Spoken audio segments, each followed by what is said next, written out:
They have held one crew hostage for almost 2 months, and they are causing growing economic disruption.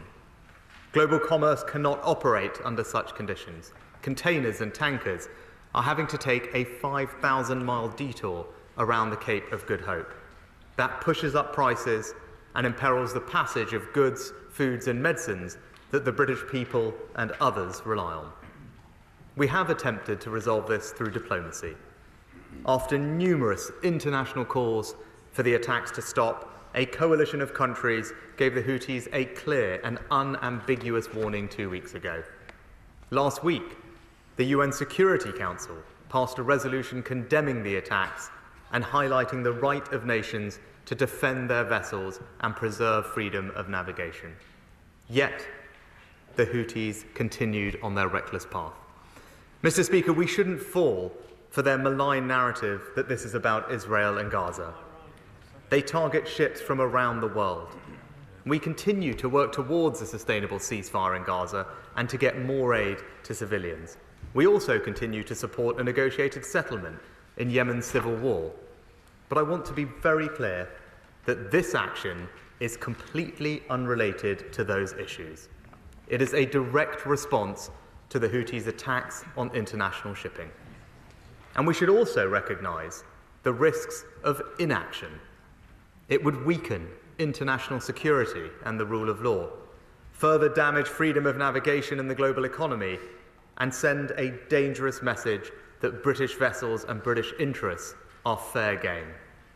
And there is another point here, which is often overlooked. The Houthis' attack risks worsening the dire humanitarian situation in Yemen itself. The UK helps to feed around 100,000 Yemenis every month, with aid arriving via the very sea routes that the Houthis have in their sights. So, Mr. Speaker, the threats to shipping must cease. Illegally detained vessels and crews must be released, and we remain prepared to back our words with actions. But, Mr. Speaker, dealing with this threat does not detract from our other international commitments. Rather, it strengthens our determination to uphold fundamental UN principles.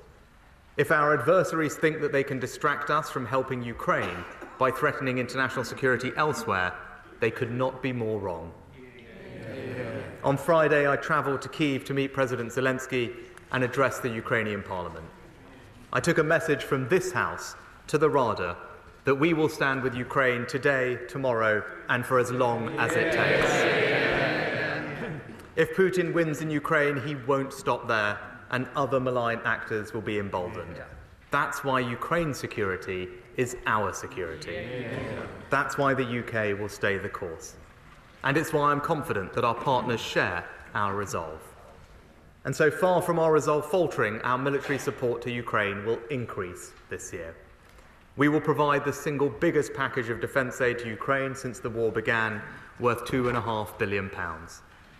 This will include more air defence equipment, more anti-tank weapons, more long-range missiles, thousands more rounds of ammunition and artillery shells, training for thousands more Ukrainian servicemen and women, and the single largest package of advanced drones given to Ukraine by any nation. All of this is on top of what we have already provided to support Ukraine. In total, since the war began, the United Kingdom will have provided almost £12 billion of aid to Ukraine. We were the first to train Ukrainian troops, first in Europe to provide lethal weapons, first to commit main battle tanks, first to provide long-range missiles, and now we are the first to keep the promise made at the last year's NATO summit, alongside 30 other countries, to provide new bilateral security commitments. Mr. Speaker, Ukraine's rightful place is in NATO, and NATO will be stronger with Ukraine in it. But these commitments will help bridge the gap until that day comes. Under the new agreement that we signed with President Zelensky, we are building Ukraine's military capabilities, and if Russia ever invades Ukraine again, we will provide swift and sustained assistance, including modern equipment across land, air and sea. Together with our allies, the UK will be there from the first moment until the last. For all of this, Mr. Speaker, I bring a message of thanks from President Zelensky to the British people. And today I hope that this House will join me in sending a message back to the Ukrainian people that we stand together as one in support of these firm commitments. Yeah. We are building a new partnership with Ukraine, designed to last 100 years or more. Yes, it's about defence and security, but it's also about trade, investment, culture, and more. And there could be no more powerful sign of our unique bond than Ukraine's decision to adopt English as the language of business and diplomacy. And so through the British Council, we're going to fund English language training for the Ukrainian people. Yeah. So, Mr. Speaker, in dangerous times, we are investing in defence, hardening our critical infrastructure, building our alliances, and we are resolute in our principles. International security, the rule of law, and freedom to determine your own future. An attack on those principles is an attack on everything that we believe in and on which our lives and livelihoods depend. As the home of parliamentary democracy and a leader in collective security, it is our responsibility to defend those principles and to defend our people. That is who we are. That is what Britain does and will always do. And I commend this statement to the House. We now come to the Leader of the Opposition, Keir Starmer. Thank you, Mr. Speaker, and can I thank the Prime Minister for the secure briefing last week and for advance copy of his statement. Mr. Speaker, let me reiterate that Labour backs this targeted action to reinforce maritime security in the Red Sea. We strongly condemn the Houthi attacks that are targeting commercial ships of all nationalities, putting civilians and military personnel in serious danger, including British forces. The Houthi attacks are unacceptable, illegal, and, if left unaddressed, could lead to a devastating rise in the cost of essential food in some of the poorest countries. And, Mr. Speaker, the international community clearly stands against the Houthi attacks. Alongside the UK and the US, 4 other countries were involved in non-operational support. Over a dozen nations are part of the Maritime Protection Force in the Red Sea, and many others support the recent UN Security Council resolution, which condemns the Houthi attacks in the strongest possible terms. The UK strikes were limited, targeted, and did everything possible to protect civilian lives. That is a proportionate response. Mr. Speaker, military action must, of course, always be underpinned by a clear strategy, and it's the role of this House to ask the right questions. So I ask the Prime Minister, what confidence does he have that his stated objectives have been met? What process will he follow in the face of continued Houthi attacks? What efforts are underway to maintain the support of the international community? And can he confirm that he stands by the Parliamentary Convention that, where possible, military interventions by the UK government, particularly if they're part of a sustained campaign, should be brought before this House? Scrutiny is not the enemy of strategy. Because while we back the action taken last week, these strikes still do bring risk. We must avoid escalation across the Middle East. So can the Prime Minister also tell us how the UK will work with international partners so that our rightful actions are not used as an excuse by those who seek to expand violence throughout the wider region, or indeed reanimate the conflict in Yemen itself? Nonetheless, Mr. Speaker, our armed forces across the region are showing the highest professionalism and bravery, both in defending commercial shipping and this targeted action. We thank them, we are proud of them. They continue to show that Britain is a force for good. As does, Mr. Speaker, the UK's unwavering unity in support of Ukraine and against Russian aggression. On these benches, we have backed all military support. So again, we back the Prime Minister's announcement of £2.5 billion for Ukraine next year. And we strongly support the agreement on security cooperation. This will give Ukraine vital confidence to plan for the year ahead. I hope it becomes a template for other allies to follow, and that Ukraine, in time, will become a full member of NATO. Because, Mr. Speaker, to those listening in Kyiv, Moscow, or elsewhere in the world, let me be clear. Whoever is in government in Britain, the UK will stand with Ukraine for as long as it takes. Returning to the Middle East, it is now over 100 days since the brutal events of October the 7th. Israel's right to self-defence is fundamental, as is its duty to comply with international law. And the longer this conflict in Gaza rages, the more the risk of escalation throughout the entire region. On the Israel-Lebanon border, we must urge constraint. We must make it crystal clear to all parties that the UK does not support this conflict extending further in Lebanon. While within Israel and Palestine, in the West Bank, settler violence must stop immediately. And in Gaza, we need a humanitarian truce now, not as a short pause, but as the first step on a road away from violence. The need for a sustainable ceasefire is clear: to stop the killing of innocent civilians, to create the space for the return of all the hostages, and to provide urgent humanitarian relief, to protect against disease and ward off a devastating famine. Mr. Speaker, from that first step, we can begin a bigger push towards peace, a permanent end to the fighting, and a lasting political solution. The hope of the two-state solution is fragile, but it is still there, and we must fight for it, just as we must also remain resolute in the face of aggression which threatens global security, whether that's in Europe or the Red Sea. Thank you, Mr. Speaker. Prime Minister.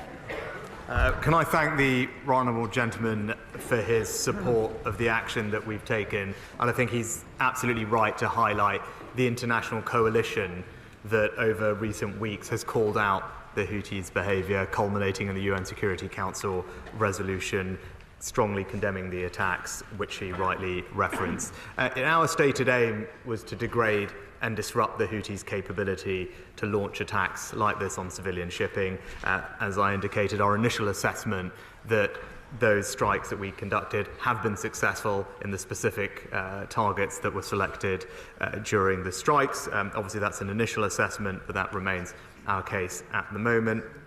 And more generally, what we want to see is a reduction of tensions in the region and a restoration of stability. That is our stated aim. It's incumbent on the Houthis not to escalate this and continue with what are illegal and unprovoked attacks on civilian shipping, putting innocent lives at risk and damaging the global economy and the prices that British citizens and others will pay for their everyday goods, as the right honourable gentleman rightly pointed out. I can assure him that it was necessary to strike at speed, as he acknowledged, to protect the security of these operations. That is in accordance with the Convention, and I remain committed to that Convention and would always look to follow appropriate processes and procedures, and also act in line with precedent, where he will know there have been strikes in 2015 and 18 where a similar process as to this was followed. And I can also provide him with the assurance, as he rightly asked, about our international engagement, because there will be malign forces out there that seek to distort our action, to turn it into something that it is not, and it is important that we engage with our allies and those others in the region so they understand what we did and why. And I can provide him with the assurance that we have done that, will continue to do that, because it is important that there is no linkage between these actions and anything else that is happening. This is purely and simply to respond in self-defence to illegal attacks by the Houthis on commercial shipping. And I also welcome his support for the announcements we made with regard to Ukraine. He is again right to point out the importance of the security commitments that we have signed. 30 countries at the Vilnius summit promised to do so, and again, this House should be proud that it's again the United Kingdom leading by being the first country to sign such a commitment, which I now believe will serve as a template for others to follow. And I can tell him the enormous appreciation in Ukraine for the UK to do that, so that there is a long-term certainty for the Ukrainian people of our support and providing further deterrence to Russia and others against future aggression.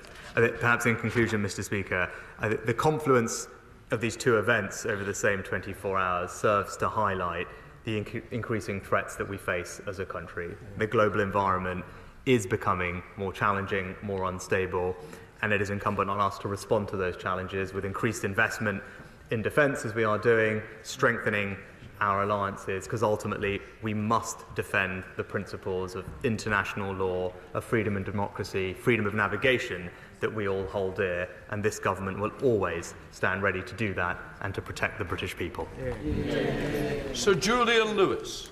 The Prime Minister was clearly absolutely justified to respond as he did, particularly after the direct attack against HMS Diamond.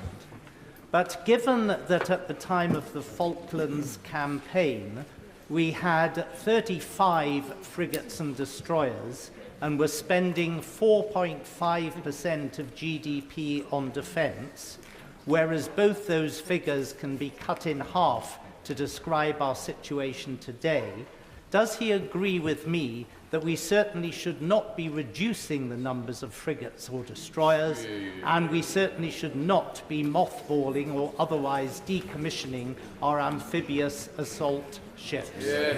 Prime Minister. Well, I'm happy to reassure my honourable friend that our intention is to increase defence spending from where it currently is up to 2.5% when the circumstances allow. It's worth reminding the House that we have consistently over the past decade been the second largest spender on defence in NATO, larger than 20 other countries combined, and our plans will continue to provide that leadership. Within that, there is a very strong equipment plan underpinned by the £24 billion extra that the MOD received in its most recent settlement, which for the Royal Navy does include Type 26, Type 31 and Type 32 frigates. And with regard to the specific vessels that he talked about, the Defence Secretary has asked the First Sea Law to plan how the Royal Marine's excellent work can be taken forward so that they have the capabilities that they need to continue their work and to be able to be deployed globally. And when that process concludes, of course, the Defence Secretary will update the House. SNP Leader Stephen Flynn. Thank you, Mr. Speaker. I'd like to begin by echoing the Prime Minister's sentiments in relation to Ukraine. All of us on these benches remain firmly united behind their struggle against Vladimir Putin's Russia. Mr. Speaker, when Sir Walter Scott wrote that in war both sides lose, I'm not quite sure he'd factored into the equation the likes of the Houthis, because they are, of course, the fundamentalists. And unperturbed by the bombing that they have been on the receiving end of from Saudi Arabia for many years, the perceived wisdom would suggest that they are perhaps not just content, but maybe even quite happy to be on the receiving end of American bombs. And it is in that context that that poses an enormous question for all of us in this House as to what comes next. If, as has been suggested through their actions over the course of the last 12 hours or so, the message which we sought to send has not been received, then what do we intend to do? What is the plan? What is the Prime Minister's strategy? Will he come to the dispatch box and, unlike his predecessors in relation to Middle East conflicts in Iraq and Afghanistan and Syria, lay out when and how far he is willing to go in relation to military action? Because quite clearly, we need to understand his government's strategy in this conflict, because we cannot have an escalation which leads to further regional instability.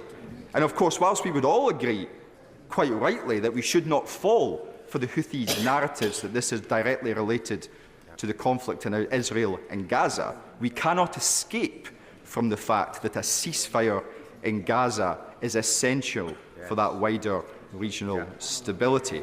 And finally, Mr. Speaker, whilst the Prime Minister has sought to defend his decision not to come to the House last week, it is quite clear that this House should have been recalled. It is what the public would have expected, and I would urge him to do better in future. Prime Minister. Well, Mr. Speaker, can I thank the honourable gentleman for his comments about Ukraine and support for our approach. With regard to the future, I obviously won't speculate on future action. What we conducted was intended as a single limited action, and of course we hope that the Houthis will now step back and end their reckless and destabilising attacks. But of course, Mr. Speaker, we will not hesitate to protect our security and our interests where required, and we would of course follow the correct procedures, as I believe we did so in this case. And although the honourable gentleman is right to ask questions, but we should also recognise the risks of inaction. Because doing nothing would absolutely weaken international security and the rule of law. It would further damage the freedom of navigation and the global economy. And perhaps most importantly, it would send a very dangerous message that British vessels and British interests are fair game, and that is simply unacceptable, Mr. Speaker. And lastly, if I might say, and of course I'm happy to answer questions about the situation in Israel and Gaza, but this House should be very clear in making it clear to the outside world that there is no linkage between what we have done last week and the situation in Israel-Gaza. This was a specific action in self-defence against the Houthis, who are conducting illegal strikes against innocent civilian shipping, and that has nothing to do with what is going on in Israel-Gaza, and we must never let anyone think that this House believes that there is. Richard Drax. Thank you very much, Mr. Speaker. Can I commend my right honourable friend, the Defence Secretary, for his excellent and wide-ranging speech this morning. He rightly pointed out that we face dangerous times. And can I ask my right honourable friend, the Prime Minister, that while it's important how we spend defence money, it is vital and without doubt that defence needs a lot more money, more than 2.5% in these arbitrary targets, if our brave men and women are going to fight a sustained conflict in the years ahead. Prime Minister. Well, Mr. Speaker, I agree that the Defence Secretary did make an excellent speech earlier, and in that speech he highlighted, as I did, that defence spending has consistently met our NATO obligation. We've been the second largest defence spender in NATO, and in the last settlement, defence received the largest increase of £24 billion since the end of the Cold War, because my friend is right, the threats that we face are increasing. It's right that we invest to protect the British people against those threats, and that is exactly what this government is doing and will continue to do. Ed Davey. Thank you, Mr. Speaker. While not having a vote in this House is regrettable, Liberal Democrats support limited strikes against the Houthis to open international shipping lanes. But we cannot lose sight, Mr. Speaker, of the fact this region is a tinderbox. Attacks on US soldiers in Syria and Iraq, the terrorism of Islamic State in Iran, the rockets of Hezbollah, the Israeli drone strikes in Beirut, all stemming from the horrifying conflict in Israel and Gaza. So can the Prime Minister set out what conversations he has had with our NATO and European allies, but also leaders of Gulf countries, to ensure that these limited strikes remain limited? Prime Minister. Mr. Speaker, of course, as I said, we are extensively engaging with our international partners, including our Gulf allies. I recently spoke to the President of Egypt just last week and will continue to do so. But again, I say this, it's important that no one takes away that this House believes on any side that there is a linkage between direct action in self-defence against the Houthis and the situation in Israel-Gaza. They are entirely distinct. We will do everything we can to bring more aid into Gaza, to make sure that we work hard for a sustainable ceasefire, and that is separate to our ability and necessary duty to defend our interests and our people. Sir Liam Fox. Thank Mr. Speaker. Can I commend the Prime Minister for his firm and principled response to events in the Red Sea?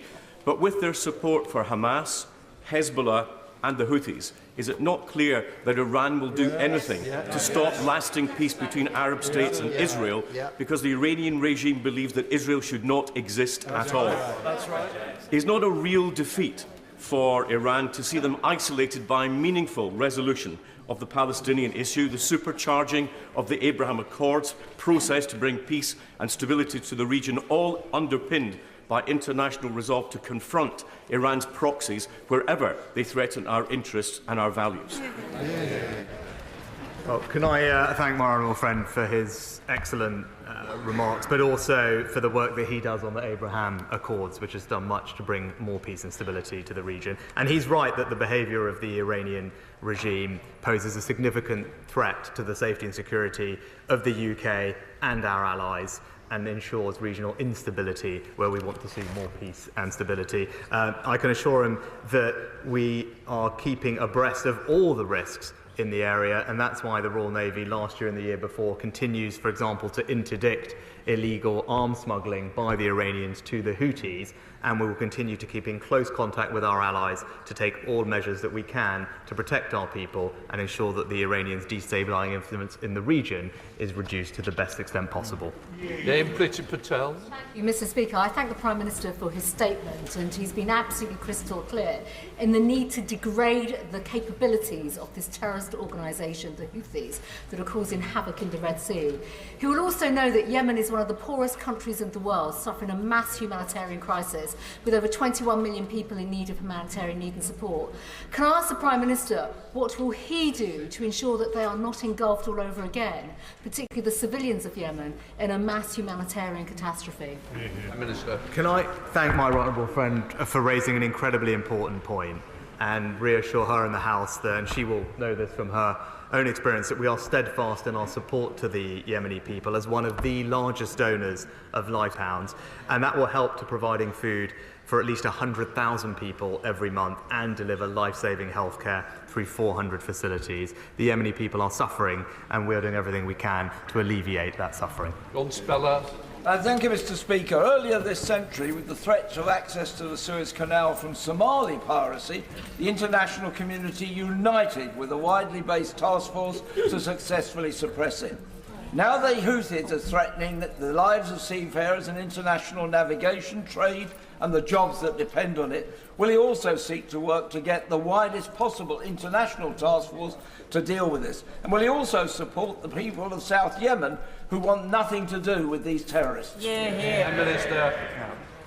Well, the honourable gentleman is right about the necessity of building international coalitions. I'm pleased to say that is happening. Operation Prosperity Guardian, which we are proud to be a partner of, is upholding freedom of navigation in the region. As has been mentioned as well, the UN Security Council resolution that was passed on the 10th of January, I think, is instructive in this sense. It very strongly condemns, as it condemns in the strongest terms, the Houthi attacks, demands that they immediately cease all attacks, and notes the right of member states to act in accordance with international law to defend their vessels. He will also have seen the statement published by around a dozen of our allies before and after the strikes, and that will hopefully reassure him that there is broad international support for what we are doing and calls on the Houthis to desist what they are doing. Liz Saville-Roberts. I represent a constituency with a proud maritime tradition, and families are anxious for commercial shipping staff whose jobs take them through the Red Sea. A scramble towards military action is endangering UK seafarers in the Red Sea. Maritime unions are calling for not just more protection, but they stress the need for coordinated diplomatic efforts to resolve the crisis. After today's attack on a ship, can he explain to seafarers how dropping bombs will lead to a de-escalation of a situation which is already endangering their safety? Prime Minister.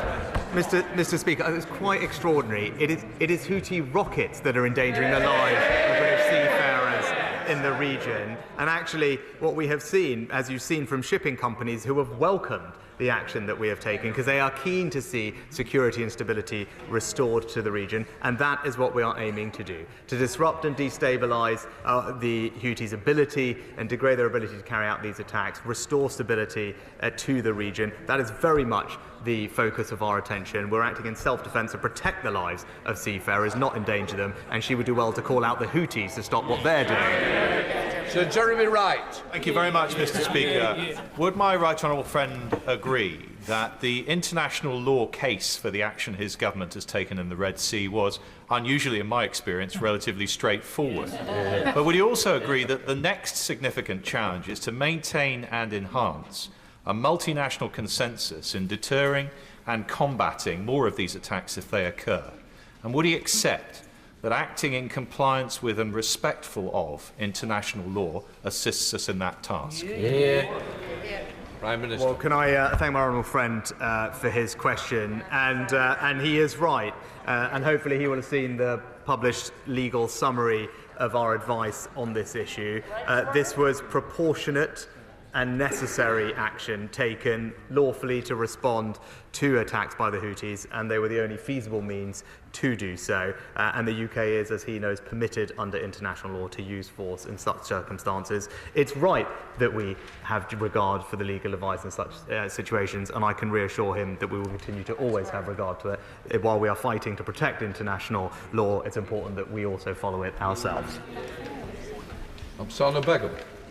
Thank you, Mr. Speaker. 71% of the British public want a ceasefire in Israel-Gaza. That's according to a latest YouGov poll taken just last month. Yet last week the government launched airstrikes in the Red Sea, an escalation of the situation in the Middle East. I understand that the government may not have been under any constitutional obligation to take a parliamentary vote on this particular military action, or indeed abide by a result of that vote, should it have even decided to take one. But does the Prime Minister believe he has any duty towards, the government has any duty towards the British public when making such decisions, and to the parliamentary community who represent the British people in building any political support for this military action? Prime Minister. Mr. Speaker, the Leader of the Opposition made the point in his remarks, rightly, that we needed to make sure that malign actors elsewhere would not try and distort what we have done for their own purposes. But I would gently say to the Honourable Lady to conflate and link our action against the Houthis with the situation in Israel-Gaza just gives ammunition to our enemies who would seek to make things worse in the region. We have acted in self-defence. I've explained the reasons and the processes that we have followed and the accountability that I have to Parliament, which I am now here discharging. And separately, we will of course work very hard to bring humanitarian aid into Gaza and to try and bring about the sustainable ceasefire that we all, of course, want to see. Sir Batchelor. I commend my right honourable friend for prosecuting this military action. As a matter of law, it was highly necessary and clearly proportionate, and his legal position is watertight. Countries around the world depend on that route, but as usual it is the British and Americans who do something about protecting it. There are reports, however, this afternoon that more Houthi attacks are taking place. Will he take more military action if necessary? Prime Minister. Mr. Speaker, I thank the honourable gentleman for his support. Of course, he'll understand that I won't speculate on future action. This was intended as limited single action, and we hope the Houthis will now step back and end their destabilising attacks. But of course, as I said earlier, we will not hesitate to protect our security, our people and our interests where required. And if we do so, we will of course follow the correct procedures and precedent as we did in this case. Sir Christopher Bryan. Thank you, Mr. Speaker. The Prime Minister is right that Ukraine needs military support, but it also needs to be rebuilt. Last year, the government, the British government that is, opposed proposals that we should seize Russian state assets, $300 billion worth, sitting in banks around the world, including in the UK, and use them to rebuild Ukraine. The Foreign Secretary, however, I note in December in the United States of America said that he was now arguing that we should be able to seize those assets. Shouldn't we legislate to make sure that Putin pays for the reconstruction of Ukraine? Mr. Speaker, I'm not entirely sure that I agree with the characterisation of the situation by the honourable gentleman. I agree that Russia must pay for the long-term reconstruction of Ukraine, and I've been clear about that. And actually, on the G7 leaders' call at the end of last year, I was the one who raised this issue, and as a result, we have collectively in the G7 tasked finance ministers to explore all lawful routes to ensure that Russian assets are made available for that purpose. We're working to identify all options for seizing those assets. We're doing it at pace and ensuring that those measures would be safe, robust and compliant with the international rule of law, and we are doing it in conjunction with our international allies. So I can give him all those reassurances. And again, it's the UK, together with the US, who has been leading that conversation in the G7. Jeremy Quinn. Houthi attacks on shipping are a global problem, and it's right that we acted alongside our partners. Where close allies did not participate in those airstrikes, we still need them to act and act alongside us. Can we encourage them to redouble their efforts to interdict arms smuggling from Iran into Yemen and therefore help to degrade further the military capacity of the Houthis? Prime Minister. My right honourable friend makes an excellent point, and we will continue to work with our allies, and hopefully he will have seen the statement that was put out by around a dozen of our allies after the strikes, reiterating their support for what we have done, and he'll know that there was non-operational support from a handful of other countries, together with the much larger coalition of nations that are involved in different ways in Operation Prosperity Guardian, where other countries can play a part in interdicting Iranian shipments and bringing stability to the region and protecting international shipping. We, of course, want to work with them, and the Defence Secretary and the Foreign Secretary are having those conversations as we speak. Ian Blackford. Thank you, Mr. Speaker. We live in most challenging times with instability in the Middle East, in Europe and indeed in Africa, and it's important that we have the right kind of leadership and response. We must make sure that our international shipping routes remain open. Can I ask the Prime Minister of his assessment of the degradation of the Houthis' capabilities after the action last week? And when it comes to Ukraine, we must stand united in this House that the Russians must be defeated for the aggression that they've shown, and we should remain together, united in saying once again, Slavia, Ukraine. And lastly, Mr. Speaker, the Prime Minister talks about a sustainable settlement in Gaza. It is important that we recognise the scale of the humanitarian suffering. So can I ask the Prime Minister for an update of what we're doing to make sure that in Gaza that we deliver peace and security, and we have the hope of a better world as we come through 2024? Prime Minister.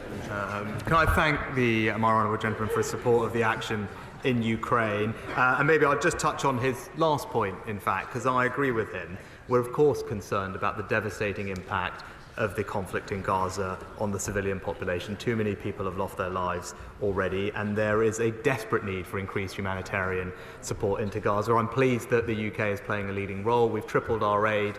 Recently, the Foreign Secretary appointed a humanitarian envoy into the region to address some of the blockages, and just recently we delivered our first maritime shipment of aid into Egypt, over 80 tonnes of new aid. And when I spoke to Prime Minister Netanyahu, I impressed upon him, obviously, the importance of increasing the flow of trucks, but crucially, if we can, to open up extra crossings into Gaza so we can increase the flow of aid. We will continue to press on Israel to do that so we can bring more relief to people who are suffering a great deal. Harriet Baldwin. Thank you, Mr. Speaker, and thanks to the Prime Minister for a very clear statement. It is reported that the drones being used by the Houthis are being helped by Iran. And the American Enterprise Institute has reported that Russia has given $900 million to Iran for drones. Can the Prime Minister assure the House that we are doing everything we possibly can in this country to make sure that none of this money is going through the UK financial system? I can tell the Honourable Lady that she's right, and we agree with the US assessment that Iran has directly supplied and directly supported Houthi attacks in the Red Sea, providing intelligence especially to enable their targeting of vessels and providing them with missiles and UAVs. She's right that we should do everything we can to prevent that, and I can reassure her, of course, she'll know about the financial measures we've taken over the past 2 years to ensure things like transparency, beneficial ownership ship registers, which allow us to crack down on economic crime and money laundering, but also physically, the Royal Navy is involved in interdicting those shipments and has successfully done so last year and the year before, and will continue to have a presence in the region so we can disrupt those illegal arms flows. Nick Smith. Mr. Speaker, it's a critical time internationally, but we have a staffing crisis in our Navy. So can we do more to boost recruitment of sailors with STEM qualifications? And when will we see our Navy back up to full strength? Prime Minister. Mr. Speaker, I would say our Royal Navy is one of the top 5 in the world. It's capable of operating in all of the world's oceans simultaneously and is one of only 2 countries to provide, or it has been proven to operate 5th-generation jets from the sea. So no, I think we should be confident and proud of our Royal Navy. As I've talked about, we're investing in more equipment and capability going into the future.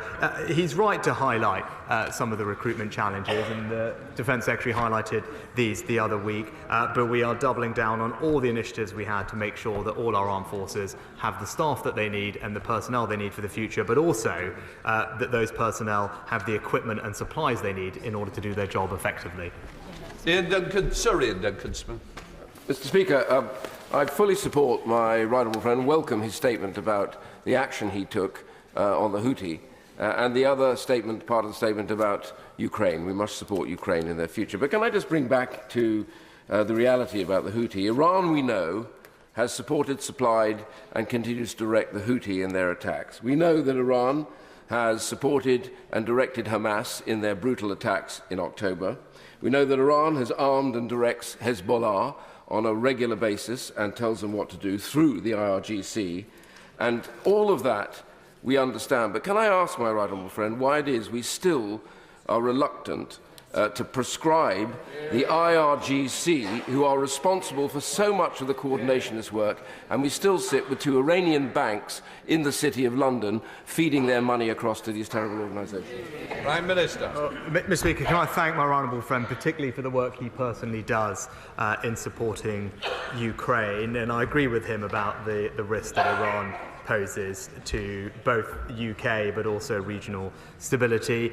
We have sanctioned more than 400 Iranian individuals and entities, including the IRGC in its entirety. I'd also say that the National Security Act of last year implements new measures to protect the British public. It's been described by intelligence chiefs as game-changing, particularly tackling espionage and foreign interference with tougher powers to arrest and detain people suspected of involvement in state threats. And he will know we don't routinely comment on prescription, but he will have, I hope, seen the statement today about our prescription of Hizb ut-Tahrir, which is something that I know he and other colleagues have been focused on rightly in the previous years. Jeremy Corbyn.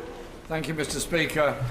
Could I ask the Prime Minister this? In that region, there are 17 million people living in hunger and food shortage. We've had years of bombardment of the people of Yemen by weapons supplied by Britain from Saudi Arabia. And we have this dreadful conflict going on in Gaza where there are 30,000 people dead or missing. Where is the comprehensive plan by the Western nations to try to bring about a comprehensive peace across the whole region, rather than pumping more and more weapons and money in to more and more conflicts, which will get worse? Does he have any hope for the future that there will be a lessening of conflict rather than the present very rapid increase in it?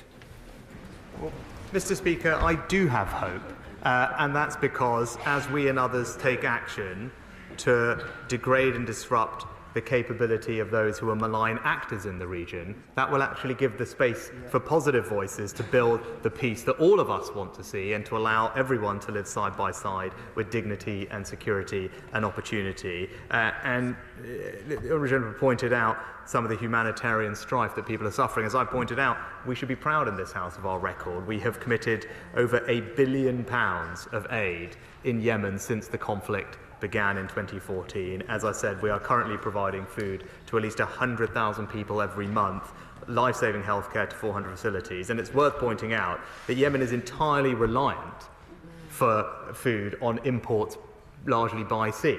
And the Houthis' attacks are actually serving to prolong the humanitarian suffering that Yemeni people are seeing. It's disrupting the very supply of the food that both he and I and everyone in this House would want to see delivered to those people. Blake Drummond. Very much, Mr. Speaker. And Yemen's been close to my heart, as it has been for the Right Honourable Member for Walsall South, as we were both born there. And thank you very much for all the humanitarian aid that is going there. But I would like to ask what discussions the Prime Minister has had with the Yemeni Presidential Leadership Council, and what impact does he think the strikes will have on the fragile peace process? Prime Minister. Can I pay tribute to my honourable friend's work in the region? As a United Nations Security Council penholder on Yemen, the UK is continuing to use our diplomatic and political influence to support UN efforts to bring lasting peace to Yemen through an inclusive political settlement. We support the Saudi-Houthi negotiations and indeed the deal that was announced in December of last year by the UN Special Envoy for Yemen, who she will know, and ministers continue to be in dialogue, particularly with our Saudi partners, so that we can try and bring the peace and stability to the Yemeni people that they deserve. Lynn Brown. I'm grateful, Mr. Speaker. I'm grateful to the Prime Minister also for stating today that the UK sought to uphold international law and seek to protect civilians with the recent strikes. Can I ask what the government's strategy is to prevent escalation? And also last week, the government confirmed that there are currently no RAF aid flights or Royal Navy deliveries planned to take essential aid into Egypt and onwards to Gaza. Why? Prime Minister. I'm not entirely sure that that's right, and I can say to the Honourable Lady we remain committed to increasing the amount of aid that we get into Gaza. We've tripled the financial amount, and as I said, most recently we saw our first maritime shipment of aid into Egypt, where a UK military ship, RAF Line Bay, was able to deliver that. We know, and she will be aware, that there are considerable blockages and logistical challenges on the ground, which we are working to help resolve, which is also why we're putting pressure on the Israelis. I spoke to Prime Minister Netanyahu about this, about opening up additional crossings like Kerem Shalom, so that would help us increase the flow of aid into the region. We absolutely want to see that happen. Charlie Sholbrook. Mr. Speaker. Britain does have a very proud tradition of defending waterways, and does my right honourable friend agree with me that actually for all of us who care about humanitarian crisis and aid, that with Russia's action in stopping grain as much as it can coming out of Turkey, past Turkey, and the potential of the Houthis shutting off the access into the Red Sea, that is absolutely vital that we keep these international waterways open, otherwise we will be facing a catastrophic situation of starvation across many African countries. My honourable friend makes an excellent point, and particularly about the Black Sea. He'll recall that Ukraine's grain exports disproportionately go to some of the most vulnerable countries in the world. Russia has started a campaign of targeting that civilian infrastructure last year. With our support, they have now able to push back the Black Sea fleet, degrade Russia's major combatant vessels, and again, with the support of the City of London in improving the insurance of those ships, we have now seen 300 ships export 10 million tonnes of cargo through the new Ukraine corridor. It highlights the importance of what he's saying, and again, in this House, we should be proud of the leading role that the UK has had in making that possible. Alex Davies-Jones. The Houthis are an anti-Semitic terrorist group that have caused havoc in Yemen over the past decade, starting a civil war that has killed over 350,000 people. Its slogan includes the lines, "Death to America, death to Israel, a curse upon the Jews." Would the Prime Minister join me in condemning the shameful pro-Houthi chanting that we saw at many protests in the UK over the weekend? Can I commend the Honourable Lady for her remarks, and can I wholeheartedly agree with him. We will absolutely not tolerate that kind of language on our streets. We have been crystal clear about that. We have said to the police that they should take all decisive action against those that promote and encourage terrorism, and indeed those that incite hatred and division on our streets. She will have, I hope, seen the prescription of Hizb ut-Tahrir today, another organisation which uses language similar to what she says. They absolutely, their promotion of terrorism is rooted in anti-Semitic ideology. I hope that gives her reassurance that we will confront this and stamp it out wherever we see it, because it's not in accordance with British values, and Jewish people in this country deserve to be able to walk our streets in freedom and security. Sir Bernard Jenkins. Thank you, Mr. Speaker. Can I welcome my right honourable friend's decision last week to take military action in the Red Sea, and also the substantial increase in aid for Ukraine. But could he just take this opportunity to reiterate and make it absolutely clear it would be utterly against the national interest and indeed the security interests of the world for the British Prime Minister to be hobbled in the decisions he makes about taking military action by the need to consult in advance? Does he not agree that that responsibility that he bears is intrinsic to his seals of office and it should not be given up? Minister. I'll thank my honourable friend for his comments, and in this case it was necessary to strike with speed and protect the security of the operations, and I believe that is in accordance with the Convention and indeed precedent on these matters, and I believe that he's right. The government does need to protect the security and interests of the United Kingdom. That means sometimes you do have to act decisively, quickly and securely, and fundamentally we need to maintain the prerogative powers that allow the executive to act in such emergencies. But of course, I am responsible for those decisions. I do not take them lightly, and Parliament is responsible for holding me to account for them. Zara Sultan. Thank you, Mr. Speaker. Past mistakes in the Middle East should have taught this House that military intervention starting out as limited can quickly escalate, risking a sequence of events far larger and more terrible, and risk even dragging us into war. It is for this reason, according to reports in the Times, that Foreign Office officials were, and I quote, incredibly nervous about last week's military assault in Yemen. Driving the region's instability is Israel's horrifying assault on Gaza, which has now lasted more than 100 days. So rather than giving Israel the green light to continue its brutal bombardment of Gaza and risking a wider conflict, will the Prime Minister seek to de-escalate the situation and call for an immediate ceasefire? Prime Minister. Perhaps the Honourable Lady would do well to call on Hamas and the Houthis to de-escalate the situation. Andrew Percy.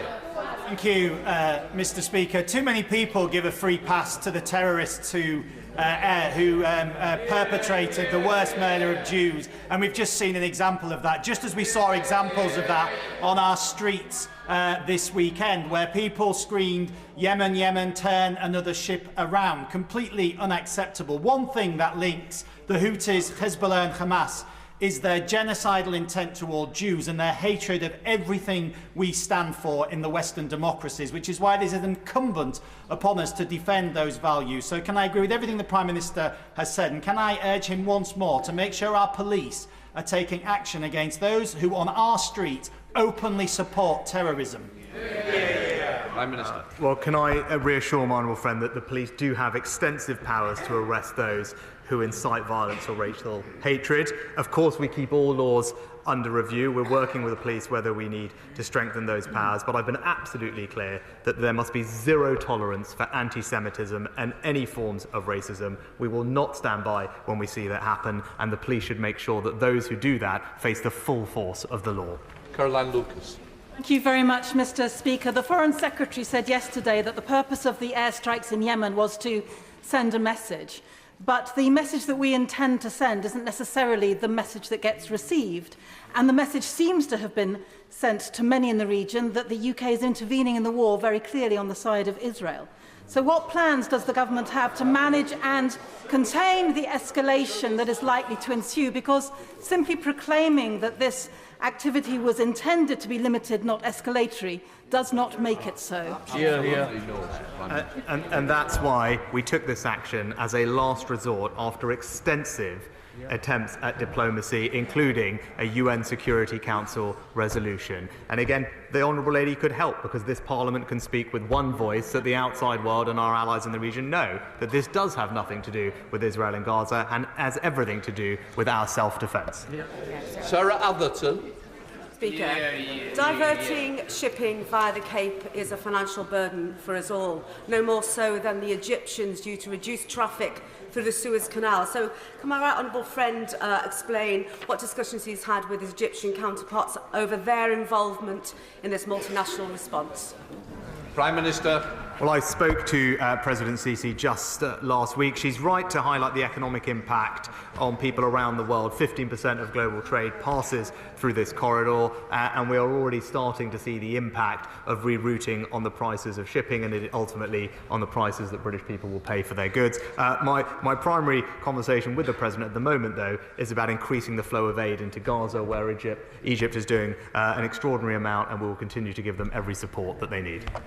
Thank you, Mr. Speaker. The Prime Minister said that the stated aims of this action was to degrade the capacity to strike. We have had confirmation that today another cargo ship, a US cargo ship, has been struck by a ballistic missile. There have been explosions at the Yemeni port of Houthis.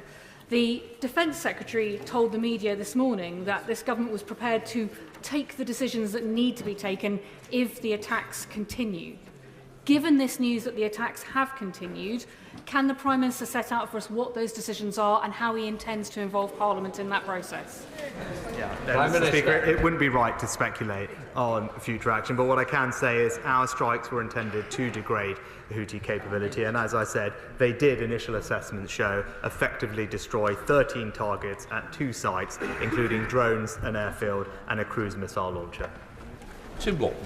Mr. Speaker, as co-chair of the all-party Yemen group with my honourable friend from Meon Valley, we've seen at first hand how this brutal, misogynistic, homophobic, anti-Semitic terrorist regime backed by Iran, presiding over the world's greatest humanitarian crisis and responsible for throwing tens of thousands of young men to their deaths in the front line, have acted. Since 2022, they've benefited from a tentative ceasefire. So is this not a lesson in how you cannot achieve sustainable ceasefires with terrorist organisations unless and until they have been deprived of their arms and succumbed to democratic legitimacy? Prime Minister. Can I thank and pay tribute to my honourable friend's work in Yemen and very simply agree with him and say that he makes an excellent point. John MacDonald. I appreciate why the Prime Minister's not trying to link this to Gaza, but the reality is the longer the Gaza war goes on, the greater the instability in the Middle East will take place. It's nearly 100 days since he gave his first statement after the terrible, horrendous actions by Hamas.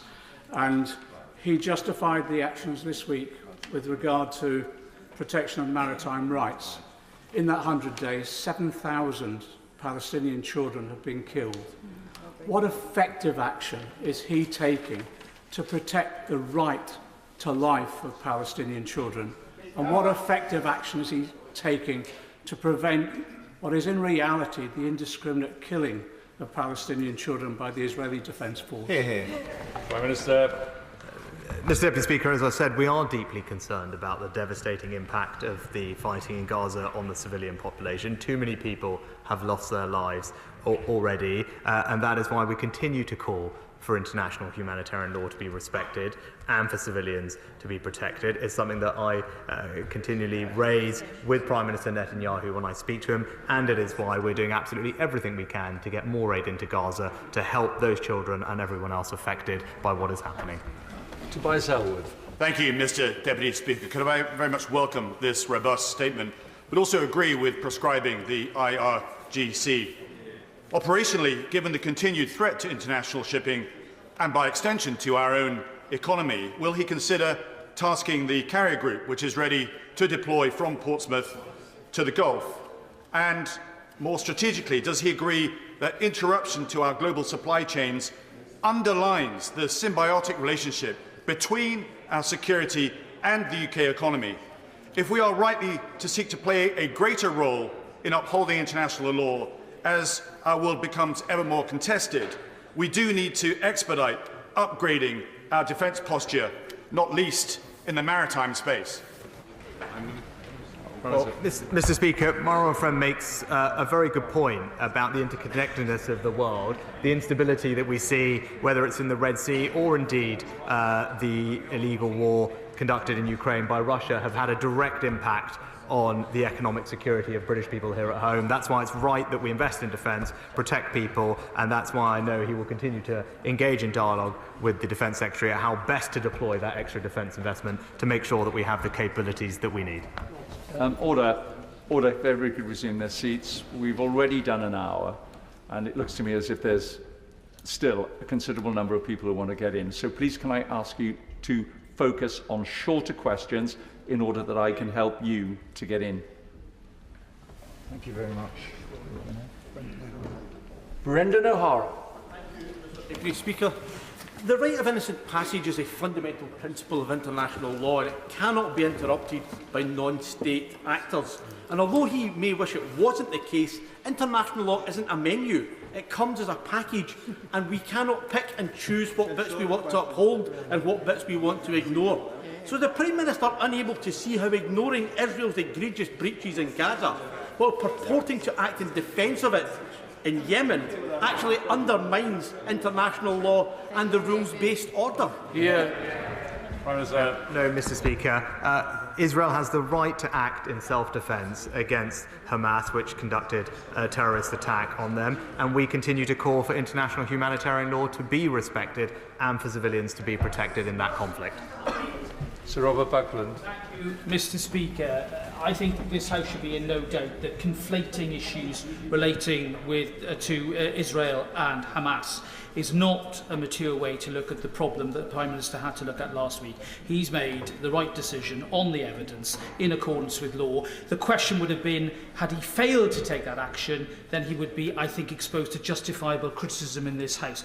In light of that approach that he's taking, with regard to Ukraine, and the work that we are doing to work with the Ukrainian government, will more be done to make sure that we can help our friends in Ukraine develop further their justice processes, which I think will, in the long term, improve the good governance of that independent country. Prime Minister. Can I thank my honourable friend? He makes an excellent point, and I'm pleased to tell him that the Attorney General is deeply involved in the work that he suggests, and we're particularly supporting the work of the Office of the Prosecutor General in Ukraine, but more generally the agreement that I just signed with President Zelensky ensures our mutual commitment to help him reform the administration and public administration in Ukraine, something that he's passionate and keen to do, and he will have our support in doing so. Stephen Doty. Thank you, Mr. Speaker. The Prime Minister has heard the support for limited targeted action against the Houthis, and I know when I listened carefully to what he said about the efforts to prevent civilian casualties, which was unfortunately an issue I had to raise many times in relation to the previous conflict in Yemen. But can he say, therefore, a bit more about what we are practically doing to ensure they are tightly targeted against Houthi military capabilities? And of course, he rightly made the point about that those are being done to protect civilian shipping. But could he say a little bit more what we're doing to prevent civilian casualties? Minister. Mr. Deputy Speaker, we obviously, the Honourable Gentleman will respect that we don't comment in depth on the choice of targets. We do use carefully calibrated intelligence in conjunction with our military partners. The targets were selected specifically to degrade military capabilities. They're narrowly focused on taking out military hardware, which can be used to attack commercial shipping. And I can give them the reassurance that every effort was made to minimise civilian casualties, and indeed our initial assessment says that that has been successful. Raymond Shishti. Mr. Deputy Speaker, the Foreign Secretary said over the weekend that the world is in the most dangerous position it has been in decades. The UK has seen military deployments in Ukraine, Kosovo, Guyana, now the Red Sea. It is absolutely crucial to ensure that our armed forces have the appropriate support and resources they need. The Prime Minister has said the government is committed to an aspiration of 2.5% spending on defence. An aspiration. When does the Prime Minister see that aspiration becoming a reality? And will the government now further look at increasing that to 3% in line with the Foreign Secretary's statement over the weekend that the world is in the most dangerous situation it has been in decades? Mr. Speaker, we have been investing in anticipation that the threats were increasing, and that's why at the last spending review the Defence Department received a £24 billion cash increase, the largest sustained increase since the end of the Cold War. Since then, we've invested an extra £5 billion in increasing stockpiles and in improving the sustainability of our nuclear defence nuclear enterprise. And in 2025, when we have the next spending review, we will, of course, set out the target and the path towards 2.5%. Jim Shannon. Mr Deputy Speaker. Can I thank the Prime Minister very much for his statement and assure the Prime Minister that the Democratic Unionist Party will stand with him and with our government in sending the clear message to those who would seek to attack either our shipping routes or only attacking our position.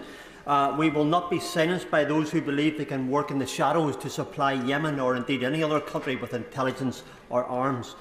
Will the Prime Minister affirm that the friendship and approach between the United Kingdom, United States of America, Australia, Canada and many other nations remain strong enough to stand together against any attempt to undermine our current position? Thank you. Can I thank the honourable gentleman for his support, and he's right about the importance of working with our allies, and he will have seen, I think, all the countries he mentioned as joint signatories of the statement that was put out in advance and after the strikes. Sir Edward Lee. Of course we have a right to defend ourselves, and of course sinister forces such as the Houthis in Iran are exploiting these tensions.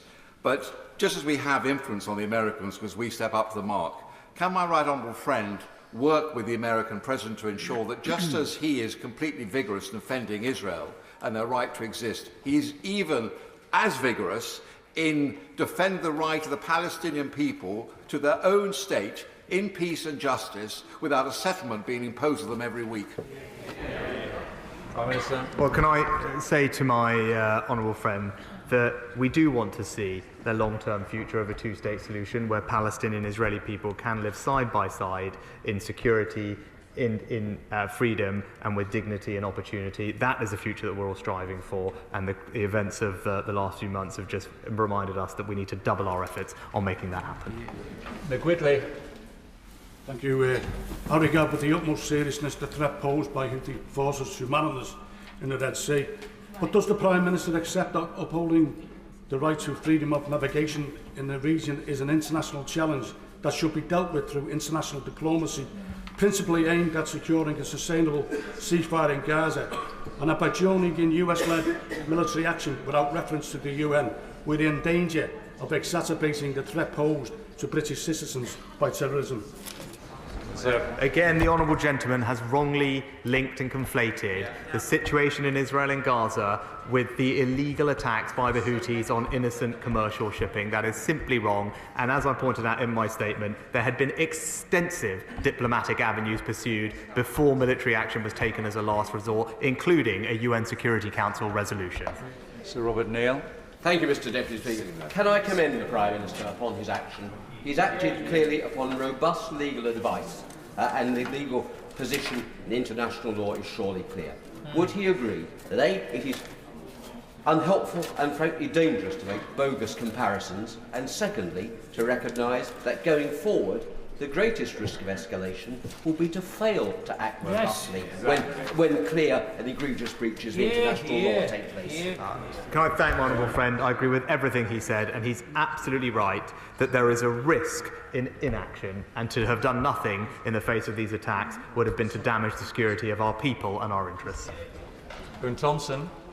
I welcome the Prime Minister's commitment to protecting fundamental tenets of international law and upholding fundamental principles of United Nations. But could I ask the Prime Minister, is that as equally distinct and limited to this action as it is to all other situations? Prime Minister.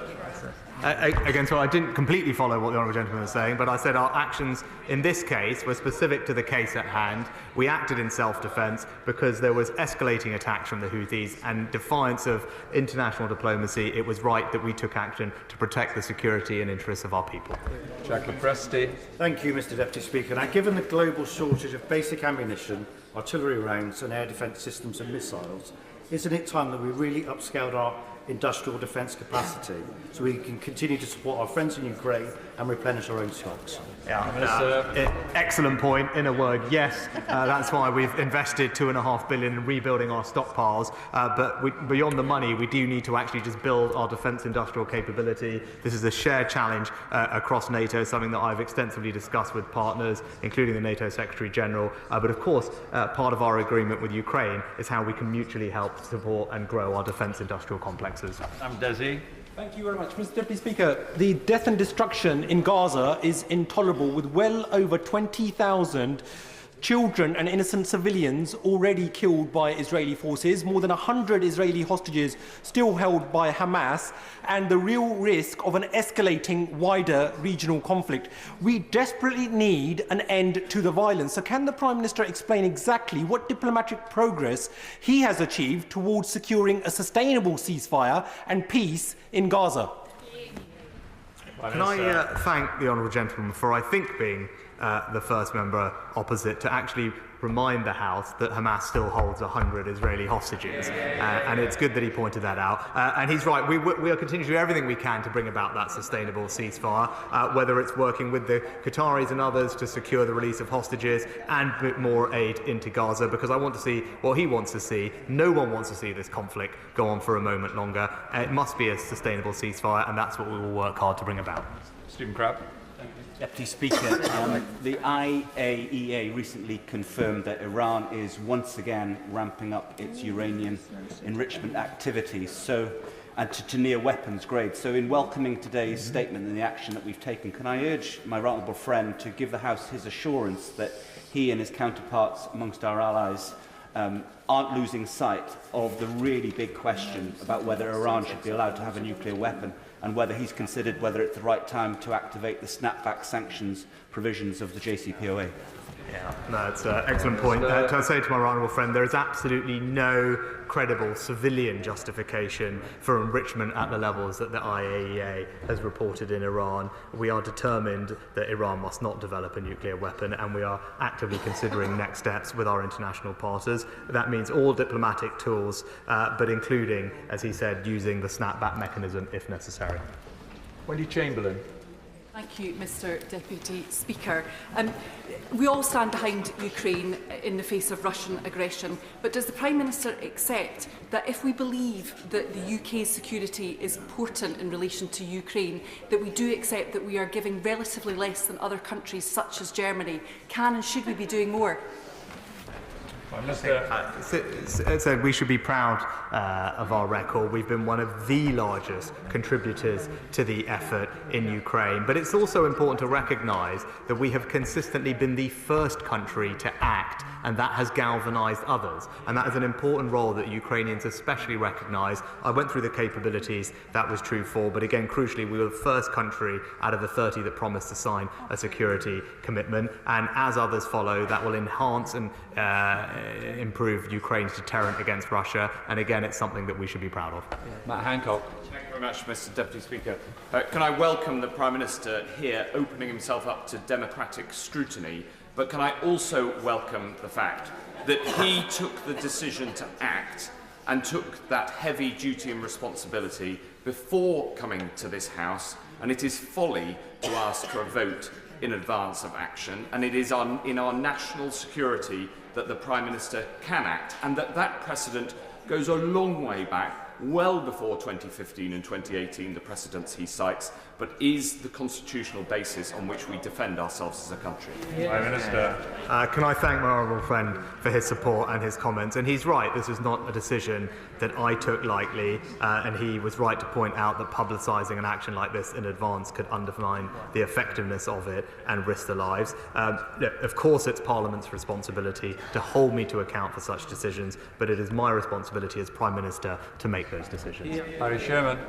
Mr Deputy Speaker, the Prime Minister may not be aware that, or perhaps he is aware that I am not the greatest expert on international relations, but I am a person that was born on August the 17th, 1940, when the German bombers were falling all over and I was sheltering in a shelter. And can I tell him that although I've been a Labour friend of Israel ever since I went to the London School of Economics, I don't trust Netanyahu's government, although I do support the limited action that he has announced. But could I say, as someone who was born in the Blitz, that I care very deeply about actions that might lead to an even greater conflagration in the Middle East. That is the danger. It seems to me is exactly what Putin and Iran wants. And please, let's be careful in these steps, although I do support the limited action.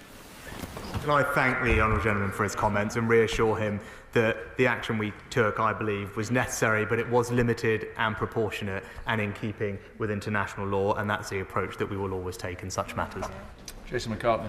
Thank you, Mr Deputy Speaker. I was proud to celebrate Christmas and New Year with Huddersfield and Colne Valley's vibrant Ukrainian community once again this year, just as I have done for many years. And they told me firsthand how proud and appreciative they are of the UK's steadfast support for Ukraine.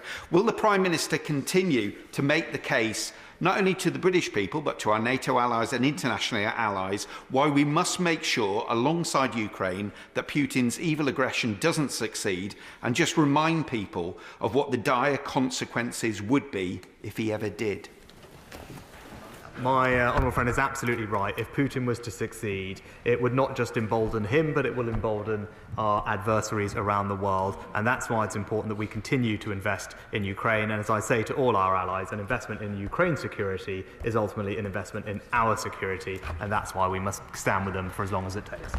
Martin Doherty-Hughes. Thank you, Mr Deputy Speaker. The Government of Japan clearly brought the resolution to the UN last week for specific reasons, and it's a very detailed resolution which was voted on. And one part of it, which they think is extremely important, of course, is part which, quote, is to deal with the root causes of the conflict in relation to Yemen. So maybe could I give the Prime Minister the opportunity to reflect again on the question posed by my honourable friend, the member for Aberdeen South. What is the government's plan now to play a part in the ending of that conflict? What comes next? Well, Mr Deputy Speaker, as I said previously, we are supportive of the Saudi-Houthi negotiations, of the deal that was announced in December by the UN Special Envoy. We've been in dialogue specifically with the Saudis on this issue, and we continue to want to see a lasting peace in Yemen brought through an inclusive political settlement. Maggie True. Deputy Speaker, and I commend my honourable friend on his decisive action.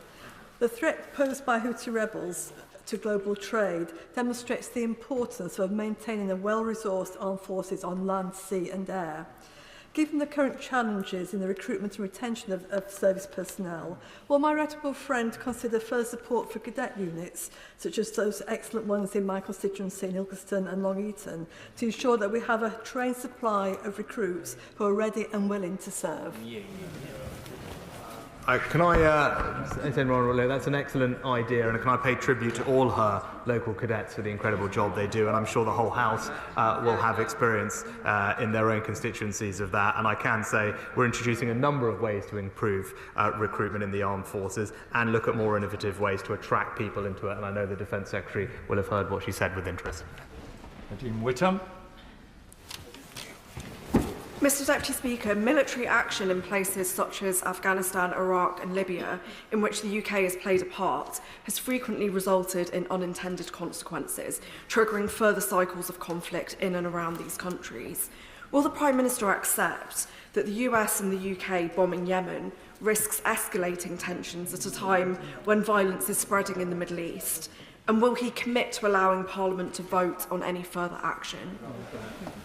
Well, Mr Deputy Speaker, I think the Honourable Lady's characterisation of what we did wasn't right. It was not bombing Yemen. It was taking targeted, limited action against Houthi military sites that were launching attacks on civilian shipping. And it's also worth, as honourable members have said, pointing out the risks of inaction, which he failed to mention, because doing nothing would send a dangerous message that British vessels, British interests and British lives are fair game, and that would be unacceptable. Helen Cairns.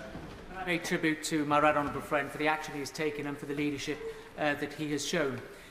Can he tell the House what discussions he has had with key influencers and key allies in the region, such as Qatar, Egypt and others who've played a prominent part in seeking to de-escalate tensions in the area?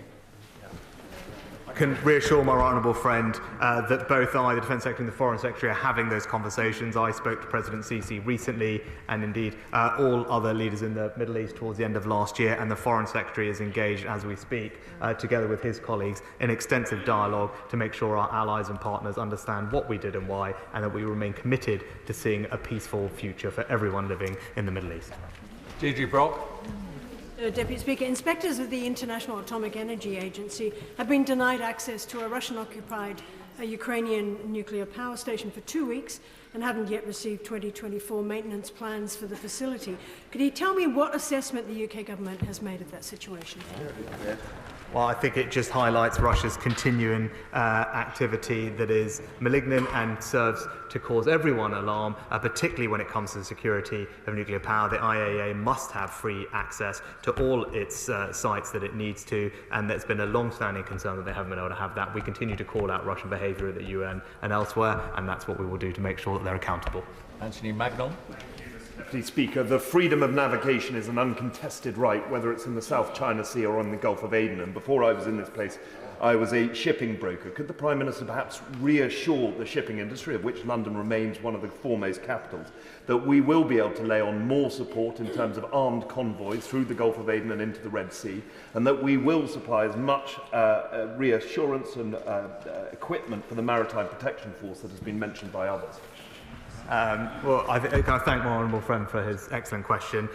He'll know, I hope he will have seen the welcome response from the shipping industry, leading shipping companies who have welcomed the action we have taken to restore security to the region. And of course, we are members of Prosperity Guardian, which is something the shipping industry is keen to see, so that we can bring that safety of transit for all their client states. And we'll be in regular dialogue, as the Transport Secretary has been, with them in the coming days and weeks.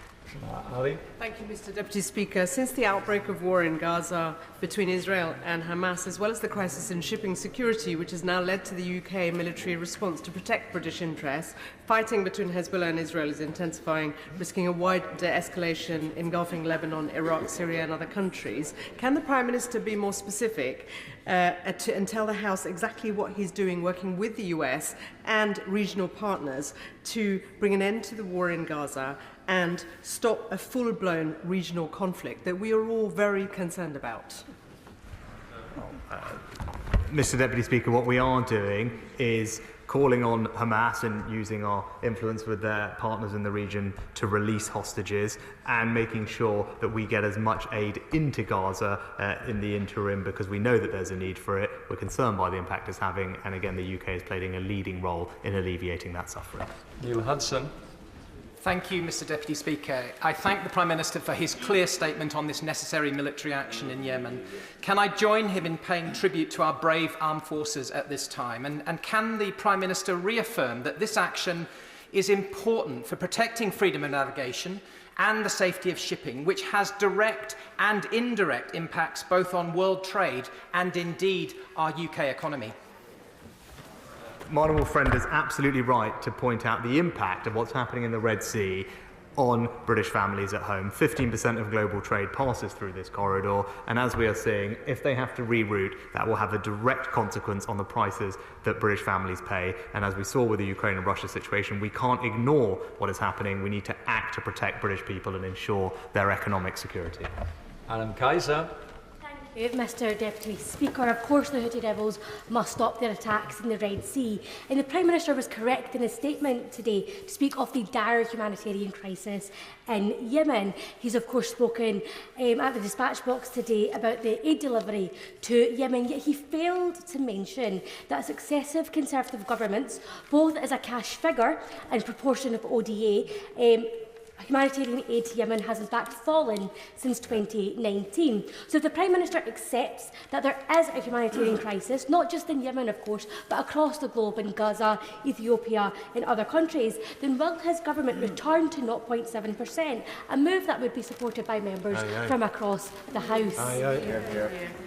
Mr. Deputy Speaker, we are I think the 5th largest donor to the UN appeal in Yemen, £1 billion since the conflict started, and we are providing food for at least 100,000 people every month. It's a record that we should be proud of, the UK again leading by example and making an enormous difference around the world. Jonathan Ginogly. Deputy Speaker, I think it's since 1875 that the Royal Navy has had a key objective of keeping the Suez Canal open for commercial shipping. So frankly, this should have come as a surprise to no one, and I commend the Prime Minister on his decisive action in that regard. But listening to the statement today, I'm not hearing much of a connection with Gaza. What I am hearing again and again and again from questions are connections to Iran.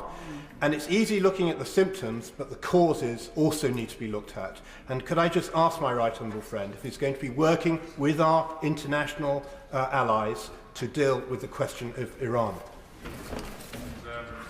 My honourable friend is absolutely right. That is where the linkage is. It's with the behaviour of the Iranian regime. We agree with the US assessments, and I can give him the reassurance that we are working closely with partners. Obviously, we're taking steps to protect ourselves here at home with the National Security Act and other measures. But of course, internationally, we want to see Iran's influence on the region create less instability, and that's why our interdiction, for example, of illegal arms shipments is so important, and we'll remain actively engaged in how we can do more.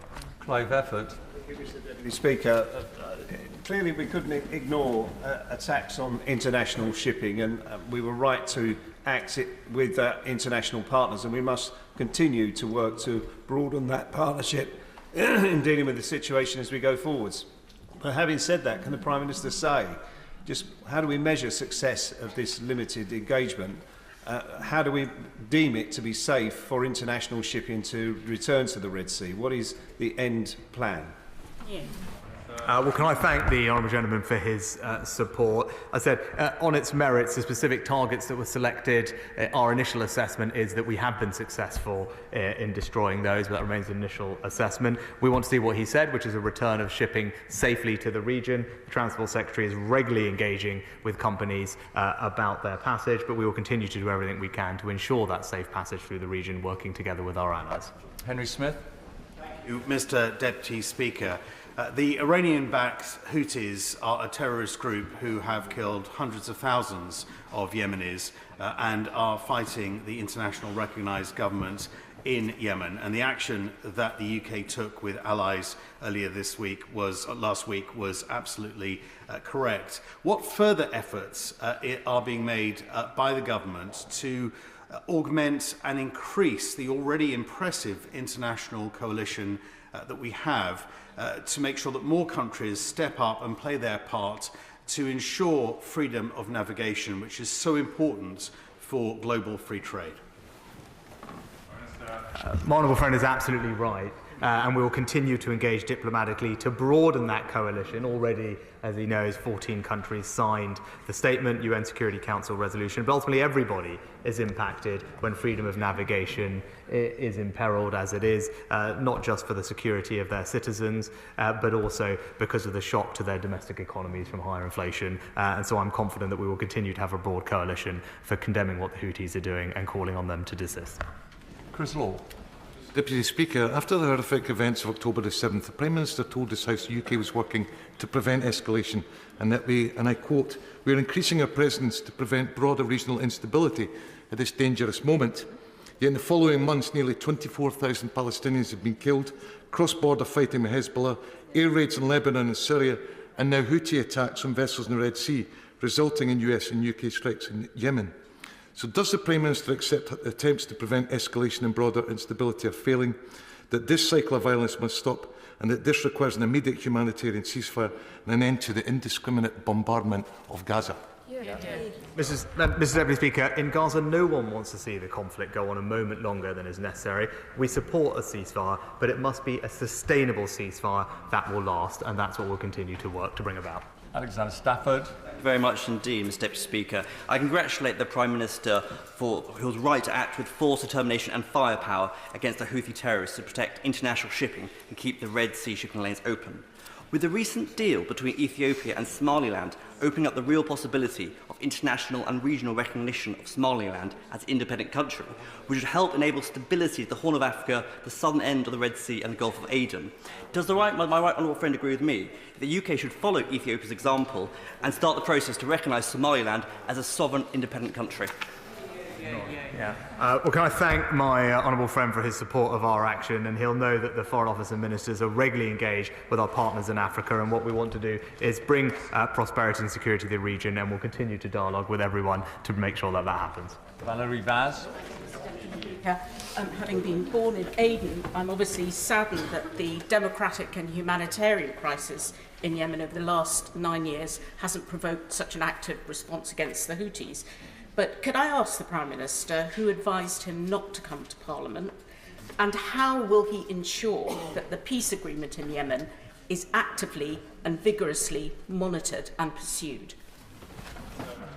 Well, Mr Deputy Speaker, as I said, we support the Saudi-Houthi negotiations and the deal that was announced in December by the UN Special Envoy on Yemen. It would urge the Houthis to stop jeopardising the best chance of peace in Yemen in years and engage constructively with that so we can expand the benefits that the truce has brought to the Yemeni people. Of course, we need to see progress from them on that, and once that is done, then hopefully all of us can look forward to a brighter future for the Yemeni people. David Jones.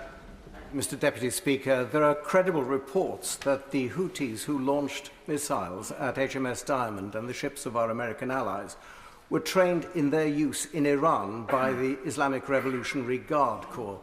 The IRGC is therefore a direct threat to our servicemen and women, just as it has for many years been a threat to British citizens on the streets of the United Kingdom. I've heard what my right honourable friend has said about the sanctions that have been applied to the IRGC, but could I urge him that now is the time to proscribe the IRGC as a terrorist organisation, because that is what it is. Well, Mr Deputy Speaker, as I said, I agree with my honourable friend about the destabilising influence of the Iranian regime. We will continue to work constructively with our allies to ensure that we can protect not just our citizens at home, but reduce and degrade Iran's ability to destabilise the region further. Dame Neil Griffiths. Thank you very much indeed, Mr Deputy Speaker. Well, I very much welcome the Prime Minister's announcement on funding for Ukraine and the UK-Ukraine Security Cooperation Agreement, which, in line with the NATO Ukraine Commission's programme, focuses now on increasing Ukraine's defence industrial base and ensuring that they can provide long-term assistance against Russia's aggression. So can you tell us what discussions he had with President Zelensky about exactly how we will be involved, both government and UK manufacturers, in implementing that in full? I thank the Honourable Lady for her question. I think she's absolutely right about the necessity of doing that. It was a feature of our conversations last week, but also we facilitated a visit by some of our leading defence companies to Ukraine at the end of last year to further the cooperation between our two countries, and there's a path forward to see how we can build that, to build the defence industrial base in Ukraine to help them defend themselves in the future. Charles. Thank you, Mr Deputy Speaker. I first associate myself with all the comments made by the Prime Minister and the Leader of the Opposition in the commitment to root out anti-Semitism. It is unacceptable for British Jews to be held responsible for the actions of Israel as a government, and for the idea that British Jews can have any effect there with the Israeli Prime Minister or with his cabinet. In the same vein, Mr Deputy Speaker, it is also true with the rise of Islamophobia. And it really has been a new low and a new painful blow today for the Prime Minister to say to a British Muslim in this House, a member of the Coventry South, that she should tell Hamas and Houthis to stop doing what they're doing.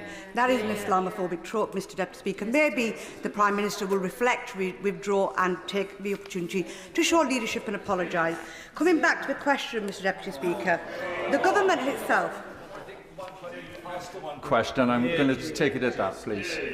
Now, I would say to the Honourable Lady, I have said to all members consistently not to conflate these conflicts, and when they are calling on the UK to de-escalate tensions, to recognise that the people who are causing these situations in the first place is the Hamas terrorist organisation and the Houthis, and it's got nothing to do with anything else other than to recognise the instigators of this violence and illegality and make sure that that is uppermost in everybody's minds when we have these conversations about the best way to respond. Now, can we really focus on the question, please? Mary Kelly-Foy. Mr Deputy Speaker, only a handful of MPs have had the chance to scrutinise the Foreign Secretary since his appointment last year. In fact, news presenters have had more opportunities to scrutinise him than we have. Parliament is supposed to be sovereign, and we must be able to scrutinise major decisions like last week's airstrikes. So what steps is the Prime Minister taking to ensure that we in this House can scrutinise the Foreign Secretary and debate and vote on military action? Mr Deputy Speaker, my right honourable friend has made regular statements over the past couple of months about foreign affairs. I am here answering questions about the actions last week, and the Procedure Committee is actively looking at how we can ensure proper accountability and scrutiny, as indeed I gave evidence on that particular topic at the Liaison Committee in December. Hobhouse. Deputy Speaker, we must support the recognised Yemeni government, not least by helping them to address the huge problems of malnutrition and hunger. The government has slashed aid by almost £200 million. Now, he has already answered several questions on humanitarian aid, but can I ask him directly, will he reverse the cuts to the aid budget in order to address the human suffering in Yemen, which only fuel the success of the Houthi terrorists? I was proud that we hosted a food security summit, which was warmly welcomed by vulnerable countries last year. But perhaps the Honourable Lady could tell the House how she would propose to pay for the £5 billion increase in the aid budget that she is proposing. Rachel Maskell. Thank you, Mr Deputy Speaker. While the Prime Minister has clarified that the strikes in Yemen are disassociated with Gaza, the Iranian arc has drawn a different conclusion, not least as the strikes took place on the same day as the ICJ case brought by South Africa. We know the only way forward is de-escalation in the light that assaults continue in the Merchant Navy and assaults in Gaza continue also over the weekend. When will he condemn the attacks by Israel on civilians and call for an immediate ceasefire? Well, Mr Deputy Speaker, I've addressed that previously, but with regard to South Africa's referral of Israel to the ICJ, that development is unhelpful. We don't agree with it, and I don't believe it is right. As we've previously stated, Israel does have a right to take action in self-defence against Hamas, and it's important that it does that in accordance with international humanitarian law, and we will continue to make that point to them. Richard Bergen. Thank you, Mr Deputy Speaker. We're now in a very dangerous moment where the war in Gaza risks spreading into a much wider and even more deadly war across the Middle East. There is a real risk our country finds itself in yet another war in the Middle East that it cannot get out of easily. To avoid any wider war, don't we now need an emphasis on de-escalation and diplomatic efforts? And doesn't the need to seek such a wider diplomatic solution make it more urgent to be pushing for a ceasefire in Gaza? Mr Deputy Speaker said no one wants to see the conflict in Gaza go on a moment longer than is necessary. We support a ceasefire, but it must be a sustainable ceasefire that will last. And that means Hamas no longer in power in Gaza, no longer able to threaten Israel with rocket attacks and other forms of terrorism, and Hamas simply does not represent the Palestinian people's legitimate aspirations. Kevin Brennan. Thank you, Mr Deputy Speaker.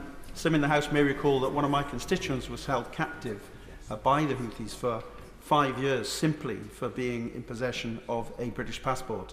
I'm glad, and the House will know that we were able to get him safely returned. So we should be under no illusions about the nature of the Houthis. But can I re-emphasise the importance of minimising any civilian casualties in any action that the UK is involved with? And can he impress that not only upon our highly professional armed forces, but also upon our partners in any actions that are taken by the UK?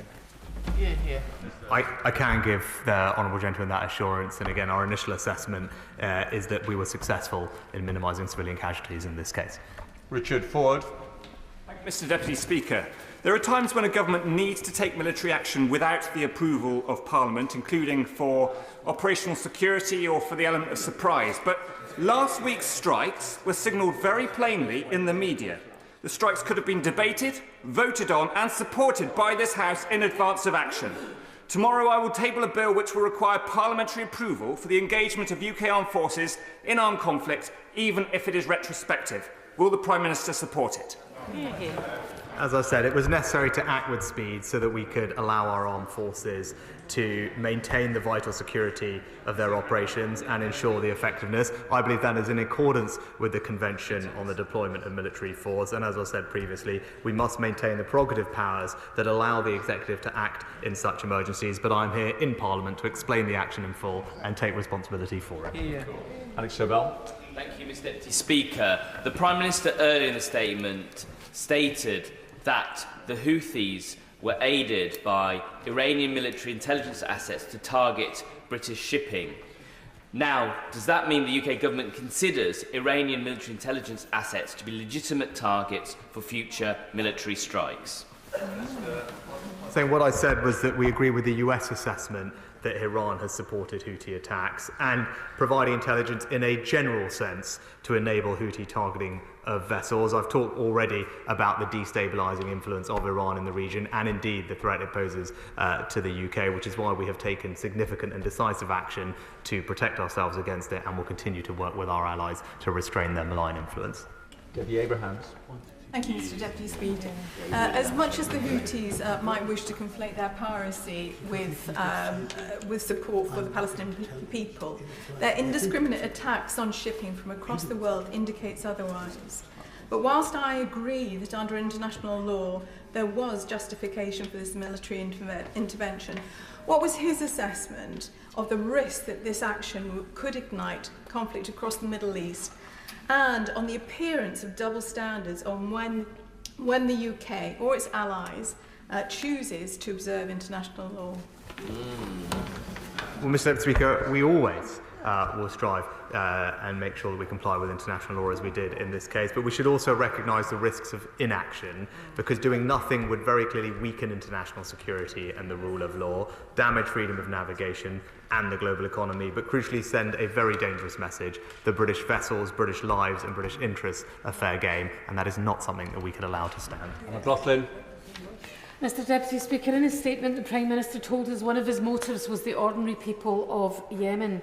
He said the Houthis' attacks risk worsening the dire situation, the humanitarian situation in Yemen itself, before patting himself on the back about the number of people that the UK helps to feed in Yemen. And he's not wrong about the Houthis. However, surely the biggest threat to Yemen and people of Yemen is the cuts that have been made to the international aid budget. 2 years ago, they cut it from £221 million a year to £81 million, an eye-watering cut. So will he restore that aid? And if not, does he understand why those of us in the SNP remain unconvinced of his motives? Mr Deputy Speaker, as I said, we are proudly one of the largest contributors of aid to Yemen, and indeed it is the Houthis, by disrupting shipping, that are disrupting the very supplies of food that is necessary to feed their people. And when it comes to increasing the aid budget, I took the decision I did because I believed it was in our country's best interest, given the financial situation of the country post-COVID. But we now know that Scotland is the highest taxed part of the United Kingdom economy, so perhaps the Honourable Lady can explain to the British people what taxes she would increase to pay for an increase in the aid budget. Paul Blomfield. Speaker, the Prime Minister is right when he says as a consequence of inaction just as there is of action. And clearly the Houthis gave no alternative but the response that has come from the UK and our allies. But he also said, I thought incredibly, that their attacks on shipping were completely unrelated to the appalling civil war in Yemen, for which they are entirely responsible and which has claimed almost 380,000 lives. Surely it had everything to do with that conflict, and there is a concern that the Houthis' political position has been strengthened inside Yemen and beyond as a result of the actions on both sides. So what assessment has he made of the impact of the action on the peace process, and could he spell out what more, not what we have done, what we've been involved in, but what more we will do to achieve a political solution and a political settlement in Yemen?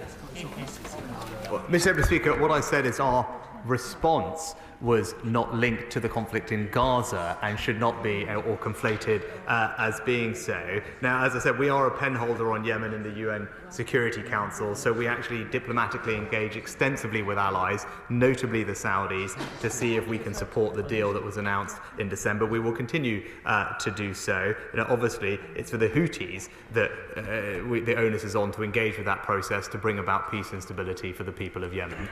Leila Moran. Deputy Speaker, nothing angers me more than those who choose to use the plight of the Palestinians to further their own nefarious ends. And this applies to Iran primarily, but also their proxies. Does the Prime Minister accept that the best way to pull out the rug from under the Iranian regime is to achieve that two-state solution by way of an immediate bilateral ceasefire in this conflict now? As I've said previously, we do support ceasefire, but it must be sustainable, and that means multiple things have to happen for it to be so. And as I said previously, we remain committed to a two-state solution, because I believe in a future, as does this government, and I think this House, where Palestinian and Israeli people can live side by side in peace and security, and everyone can live their lives with dignity and opportunity. That is the future that we are striving to build. Matt Weston. Thank you, Mr Deputy Speaker, and can I welcome the remarks from the Prime Minister about the situation in Ukraine and our commitment to that. But in the Middle East, the escalation and conflagration of the situation there has seen obviously just beyond the 23,000 deaths of civilians, including children, is really quite shocking, but it's now extending to a crisis of other nations more widely and across the world.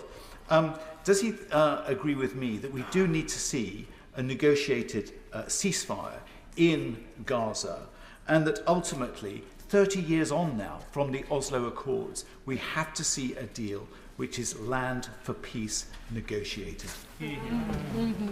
Well, Mr Deputy Speaker, no one wants to see this conflict go on a moment longer than is necessary.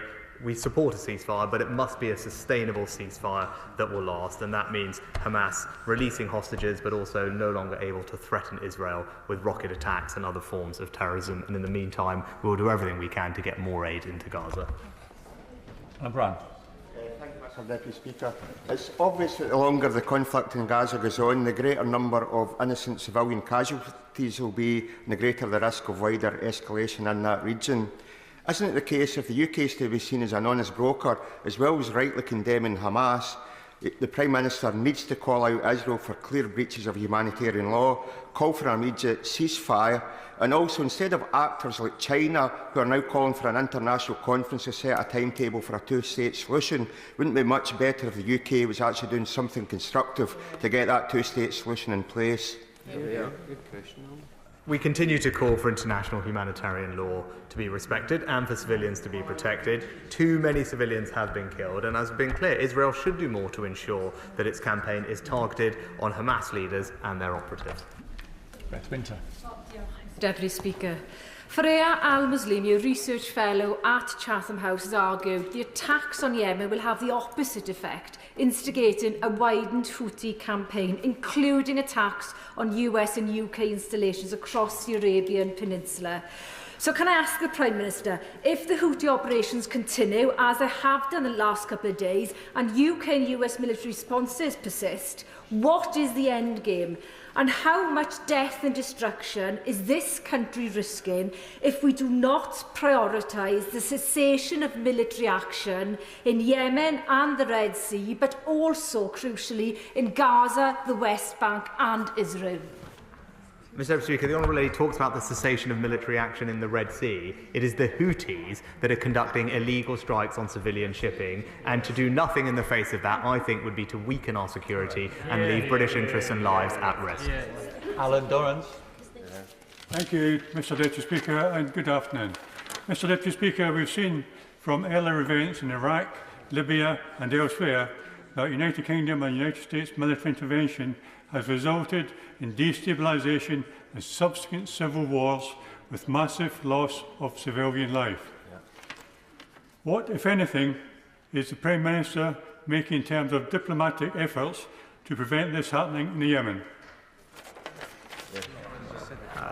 Mr Deputy Speaker, as I've pointed out previously, several countries, 14 of which signed a statement earlier this year calling on the Houthis to desist what they were doing and said there would be consequences, and we've had a UN Security Council resolution condemning Houthi activity and noting the right of states to take self-defence, and that's what we did. We acted in a proportionate and necessary way in a direct threat to UK vessels and therefore to the UK itself. Emma Hardy. Thank you, Deputy Speaker. Many people are deeply worried about the escalation of hostilities and growing instability across the region. There must be an accelerated determination to bring about an urgently needed ceasefire in Gaza and hostage release.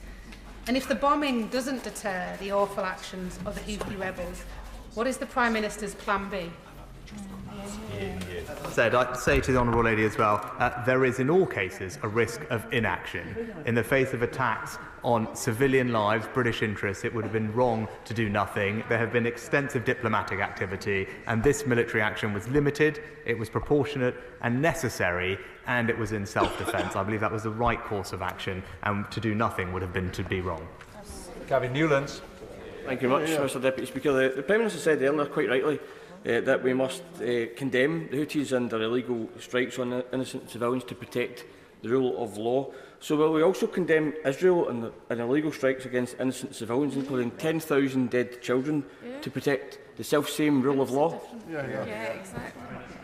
As I've said repeatedly, we are deeply concerned about the devastating impact of the fighting in Gaza on the civilian population. Too many people have lost their lives already, and there is a desperate need to increase humanitarian support to Gaza. That is what we're doing, and calling Israel to abide by international humanitarian law and to do everything they can to protect civilian life. Andy Slaughter. Thank you very much, Mr Deputy Speaker. This is there's a greater conflict in the Middle East now than there has been for many years. In Lebanon, Syria and Iraq, as well as Yemen, Israel and Palestine, much of it stoked by hostile actors. The Prime Minister has told us what his military response is presently. What specifically diplomatic initiative is he pursuing to promote Britain's historic role towards peace in the Middle East? Well, the honourable gentleman will know I was one of the first foreign leaders to visit the region after the attacks and meet with all the leaders from across the region, including all the Arab states and President Abbas from the Palestinian Authority. And we are working with them to make sure that they have the capability for a post-Gaza future and how best to deliver that, as well as working with other Arab partners about increasing the supply of aid in and working towards a more peaceful long-term future. Christine Jardine. Thank you very much, Mr Deputy Speaker. The Prime Minister is right to point to the consequences for all of our constituents of these direct attacks on shipping by the Houthi. He's also right to talk about the dangers of inaction. But can I add my voice to those today who have pointed to our inaction in this place towards the Iranian Revolutionary Guard? And we see the malign hand of Iran throughout the Middle East now, creating situation after situation. So does the Prime Minister not think that the time has come to prohibit the Iranian Revolutionary Guard and describe them as a terrorist organisation? Well, Mr Deputy Speaker, we don't comment on prescription decisions, but I agree with the Honourable Lady that the behaviour of the Iranian regime, including the IRGC, does pose a significant threat to the safety and security of the UK and our allies. That's why we've sanctioned over 400 individuals, including the IRGC in its entirety. We've passed new laws like the National Security Act, which give us the powers we need to keep us safe, and we will continue to work closely with allies to make sure we implement the most effective ways of reducing Iran's malign influence in the region. Final question, Jonathan Edwards.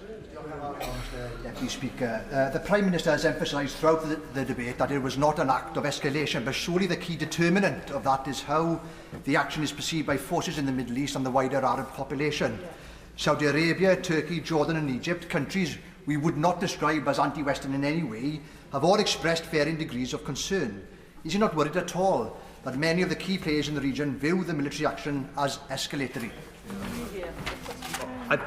I don't believe that we can outsource our foreign policy to the perception of what other countries might have. And we should recognise the risks of inaction. To do nothing, as I've said, would be to weaken international security and the rule of law. It would further damage freedom of navigation and the global economy, including those for British families here. And crucially, to do nothing would send a dangerous message that British vessels, British interests and British lives are fair game. And that would be completely unacceptable. And that is why it's right that we acted. I'd like to thank the Prime Minister for his statement today and responding to questions for just 5 minutes short of 2 hours.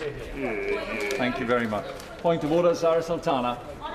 order, Mr Deputy Speaker, and in line with the House's rules, I informed the member in question that I would be referencing him. In the previous statement, the member for Brigg and Goole implied that I had just, and I quote, given a free pass to the terrorists who carried out the October the 7th attack.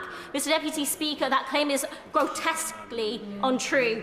My question to the Prime Minister in no way had that implication. I was calling for a de-escalation in the region and for an immediate ceasefire, and his accusation is absolutely untrue. In this House and elsewhere, I have repeatedly condemned the actions of Hamas and called for the release of all hostages. Moreover, the member's gross accusation is playing to a racist trope, implying that because I am a Muslim, I support Hamas. So with rising Islamophobia and racist tropes asking British Muslims to prove their loyalty, can I ask you for guidance on how to get a full retraction and apology from the member for Brigg and Goole? Further to that point of order, Andrew Percy. As loath as I am to engage in this silliness, let me be absolutely clear. Let me be absolutely clear to the Honourable Lady. Not only did I not reference her, I have on numerous, if she would let me, if she'd listen to the response, on numerous occasions I have said too many people have failed to call out what I think is unacceptable behaviour. I've said that before. I'm not going to stop saying that I think people have given a free pass on occasions to behaviour and have not dealt with this with a fair hand. That is an open point of debate. I have called people out on my own side for that. If she could sit here and listen to me, it has absolutely nothing to do with the thing. But I don't want to engage in this silliness. So I will say to the Honourable Lady, I have absolutely no intention of inferring at all that she is in any... Let me respond. That she is in any way in support of any of that. I'm sure she isn't. I never said that. I would never say that. But I'm also, Mr Deputy Speaker, not going to not say what I think on issues in this House and call out what I think is on this issue. Too many people in this place giving a free pass to one side whilst not acknowledging the horrors that the other side suffered. Thank you. I'm going to allow that on both sides to stand on the record. Leila Moran, point of order. On a point of order, Mr Deputy Speaker, I'd like to seek your guidance on the Parliamentary Convention regarding the deployment of UK armed forces for armed conflict. The Prime Minister...